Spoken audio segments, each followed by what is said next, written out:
নিজ সন্তানের গলায় নিজ হাতে ছুরি চালানোর চেয়ে কঠিন পরীক্ষা একজন পিতার জন্য আর কি হতে পারে। আমরা প্রতি বছর জিলহজ মাসে যে পশু কোরবানি করি, সেটা পশু জবাই করার কোরবানি হলেও এর মূলে রয়েছে পিতা ও পুত্রের চরম পরীক্ষার গল্প।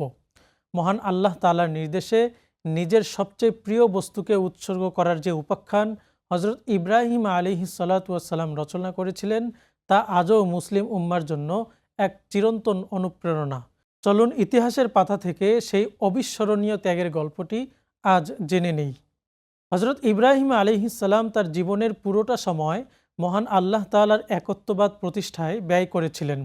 নমরুদের অগ্নিকুণ্ড থেকে শুরু করে দেশ ত্যাগ সব পরীক্ষাতেই তিনি হাসি মুখে উত্তীর্ণ হয়েছিলেন। কিন্তু তার মনে একটি চাপা কষ্ট ছিল, কারণ তার কোনো সন্তান ছিল না।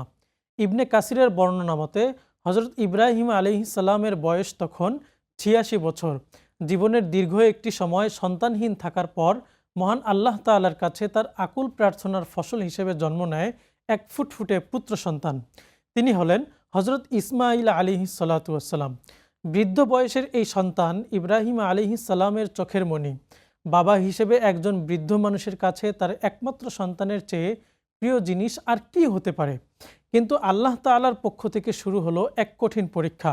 আল্লাহ তাআলা দেখতে চাইলেন তার খলিল বা বন্ধুর অন্তরে স্রষ্টার চেয়ে সৃষ্টির প্রতি ভালোবাসা বড় হয়ে গেল কিনা। স্বপ্নের মাধ্যমে আল্লাহর কঠিন পরীক্ষা। জিলহজ মাসের ৮ তারিখ রাতে ইব্রাহিম আলাইহিস সালাম স্বপ্নে দেখলেন কেউ যেন তাকে বলছে, আল্লাহ তাআলা তোমাকে তোমার সবচেয়ে প্রিয় বস্তু কোরবানি করার নির্দেশ দিচ্ছেন। সাধারণত আমরা স্বপ্নে অনেক কিছুই দেখি যার বাস্তব কোনো ভিত্তি থাকে না, কিন্তু নবী ও রসুলদের স্বপ্ন সাধারণ কোনো স্বপ্ন নয়, তা হলো ওহী বা আল্লাহ তাআলার নির্দেশ। প্রথম রাতে তিনি কিছুটা ভাবনায় পড়লেন। তিনি ভাবলেন তার সবচেয়ে প্রিয় বস্তু কি হতে পারে। তিনি তার অনেকগুলো উট কোরবানি করলেন, কিন্তু এরপর ৯ এবং ১০ তারিখেও তিনি একই স্বপ্ন দেখলেন। ১০ তারিখের স্বপ্ন দেখার পর তার আর বুঝতে বাকি রইল না যে এটি সরাসরি মহান রব্বুল আলামিনের নির্দেশ। আর পৃথিবীতে তার সবচেয়ে প্রিয় বস্তু হলো প্রাণপ্রিয় পুত্র ইসমাইল। একজন পিতার জন্য নিজ হাতে নিজের বুকের ধনকে কোরবানির নির্দেশ কতটা ভয়ঙ্কর হতে পারে তা একটু চিন্তা করলেই শিউরে উঠতে হয়। কিন্তু তিনি ছিলেন আল্লাহ তাআলার খলিল। নিজের সর্বস্ব দিয়ে হলেও আল্লাহ তাআলার সন্তুষ্টি অর্জনই ছিল তার জীবনের একমাত্র লক্ষ্য। পিতা পুত্রের অতুলনীয় আনুগত্য।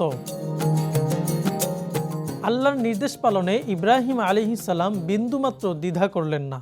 তিনি সিদ্ধান্ত নিলেন আল্লাহ তাআলার হুকুম তামিল করবেনই। কিন্তু তিনি চাইলেন এই পরীক্ষায় তার পুত্রও যেন স্বেচ্ছায় অংশগ্রহণ করে, কারণ ইসমাইল আলাইহিস সালামও তো একজন ভবিষ্যৎ নবী। তারাও তো আল্লাহ তাআলার প্রতি আনুগত্য প্রমাণের সুযোগ পাওয়া উচিত। তিনি পুত্র ইসমাইলকে কাছে ডেকে তার স্বপ্নের কথা জানালেন। পবিত্র কোরআনের সূরা আস-সাফফাতের ১০২ নম্বর আয়াতে এই চমৎকার কথোপকথনটি তুলে ধরা হয়েছে। আল্লাহ তাআলা পবিত্র কোরআনে ইরশাদ করেন, ফালাম্মা বালাগা মাআহুস সা'য়া ক্বালা ইয়া বুনাইয়া ইন্নী আরা ফিল মানামি আন্নী আযবাহুকা ফানজুর মাযা তারা। অর্থাৎ অতঃপর সে যখন পিতার সাথে চলাফেরা করার বয়সে উপনীত হলো, তখন ইব্রাহিম বলল, হে বৎস, আমি স্বপ্নে দেখেছি যে আমি তোমাকে কোরবানি করছি। এখন তোমার অভিমত কি? বাবার মুখে এমন কথা শুনে যে কোনো সাধারণ সন্তান হয়তো ভয়ে কুঁকড়ে যেত কিংবা পালিয়ে বাঁচার চেষ্টা করত, কিন্তু উত্তরে এক বিস্ময়কর আনুগত্যের দৃষ্টান্ত স্থাপন করলেন বালক ইসমাইল। তিনি দৃঢ় কণ্ঠে বললেন, ক্বালা ইয়া আবাতি ফাআল মা তু'মার সাতাজিদুনি ইনশাআল্লাহু মিনাস সাবিরিন। বাবা, আপনাকে যা আদেশ করা হয়েছে আপনি তাই করুন। আল্লাহ তাআলা চাইলে আপনি আমাকে ধৈর্যশীলদের অন্তর্ভুক্ত পাবেন। কি অসাধারণ এক সমর্পণ! পিতা প্রস্তুত পুত্রকে কোরবানি দিতে, আর পুত্র প্রস্তুত আল্লাহর সন্তুষ্টির জন্য নিজের প্রাণ বিলিয়ে দিতে। শুধু তাই নয়, মা হাজেরাও তার কলিজার টুকরা সন্তানকে গোসল করিয়ে সুগন্ধি মাখিয়ে সাজিয়ে দিলেন আল্লাহ তাআলার রাহে কোরবানি হওয়ার জন্য। পৃথিবীর ইতিহাসে এমন একটি পরিবারের নজির আর দ্বিতীয়টি নেই। শয়তানের প্ররোচনা ও কঙ্কর নিক্ষেপের ইতিহাস। এরপর শুরু হলো মূল পরীক্ষা। পিতাপুত্র যখন কোরবানির উদ্দেশ্যে মিনার প্রান্তরের দিকে রওনা হলেন, তখন তাদের এই মহান আত্মত্যাগে বাধা হয়ে দাঁড়ালো শয়তান। ইবলিস শয়তান বুঝতে পারল, আজ যদি এই পিতাপুত্র পরীক্ষায় পাশ করে যায়, তবে আল্লাহর দরবারে তাদের মর্যাদা এমন এক স্তরে পৌঁছাবে যা সে কোনোদিন কল্পনাও করতে পারেনি। সে মানুষের রূপ ধরে প্রথমে ইব্রাহিম আলাইহিসসালামকে, এরপর মা হাজেরাকে এবং সবশেষ ইসমাইল আলাইহিসসালামকে প্ররোচিত করার চেষ্টা করল। শয়তান বোঝাতে চাইল, কোনো পিতা কি নিজের সন্তানকে নিজ হাতে হত্যা করতে পারে? এটি নিশ্চয়ই কোনো ভুল নির্দেশ। সে মা হাজেরাকে গিয়ে বলল, আপনার স্বামী তো পাগল হয়ে গেছে, সে আপনার ছেলেকে কোরবানি করতে নিয়ে যাচ্ছে। কিন্তু আল্লাহর প্রতি অগাধ বিশ্বাসী এই পরিবার শয়তানের ধোকায় পা দিলেন না। তারা স্পষ্টভাবে জানিয়ে দিলেন, যদি এটি আল্লাহর হুকুম হয়ে থাকে, তবে তারা এক ইসমাইল কেন, হাজার ইসমাইলকে কোরবানি দিতে প্রস্তুত। মিনার 3টি স্থানে শয়তান তাদের পথরোধ করার চেষ্টা করলে জিবরাইল আলাইহিসসালামের নির্দেশনায় ইব্রাহিম আলাইহিসসালাম 7টি করে পাথর বা কঙ্কর নিক্ষেপ করে শয়তানকে তাড়িয়ে দেন। আজও হজের সময় মিনার সেই জামারাতগুলোতে কঙ্কর নিক্ষেপ করা হাজিদের জন্য একটি আবশ্যকীয় ইবাদত, যা সেই ঐতিহাসিক ঘটনারই স্মৃতিচারণ। এটি আমাদের শিক্ষা দেয় যে শয়তান যতই প্ররোচনা দিক না কেন, আল্লাহর পথে চলতে হলে শয়তানকে এভাবেই পাথর মেরে দূরে সরিয়ে দিতে হবে। মিনার প্রান্তরে চরম আত্মত্যাগ ও ঐশী রহমত। শয়তানের সমস্ত ধোঁকা পেরিয়ে মিনার প্রান্তরে পৌঁছে গেলেন পিতা ও পুত্র। সময় ঘনিয়ে এলো সেই কঠিন মুহূর্তের। ইসমাইল আলাইহিসসালাম পিতাকে অনুরোধ করলেন, বাবা, আপনি আমাকে উপর করে শোয়াবেন, যাতে কোরবানি করার সময় আমার মুখের দিকে আপনার নজর না পড়ে। তাহলে হয়তো পিতৃস্নেহ আপনার হাতকে দুর্বল করে দিতে পারে। তিনি আরও বললেন, আমার হাত পা শক্ত করে বেঁধে নিন, যাতে কোরবানির সময় ছটপট করে আপনার গায়ে রক্ত না লাগে। হযরত ইব্রাহিম আলাইহিসসালাম তাই করলেন। নিজের চোখ বেঁধে নিলেন কাপড়ের টুকরো দিয়ে। তিনি যেন কোনোভাবেই দুর্বল না হয়ে পড়েন, সেজন্য এই ব্যবস্থা। এরপর ধারালো ছুরি চালিয়ে দিলেন প্রাণপ্রিয় পুত্রের গলার উপর। তিনি তার সর্বোচ্চ চেষ্টা করলেন, কিন্তু আল্লাহ তাআলার হুকুমে সেই ছুরি ইসমাইলের পশমও কাটতে পারল না। কারণ ছুরি কাটে আল্লাহ তাআলার হুকুমে।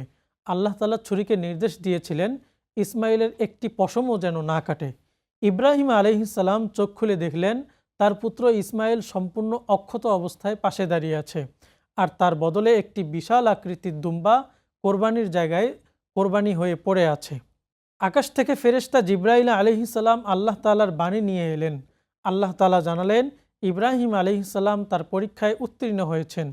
তিনি প্রমাণ করেছেন, তার অন্তরে সন্তানের ভালোবাসার চেয়ে আল্লাহ তাআলার ভালোবাসাই সব কিছুর ঊর্ধ্বে।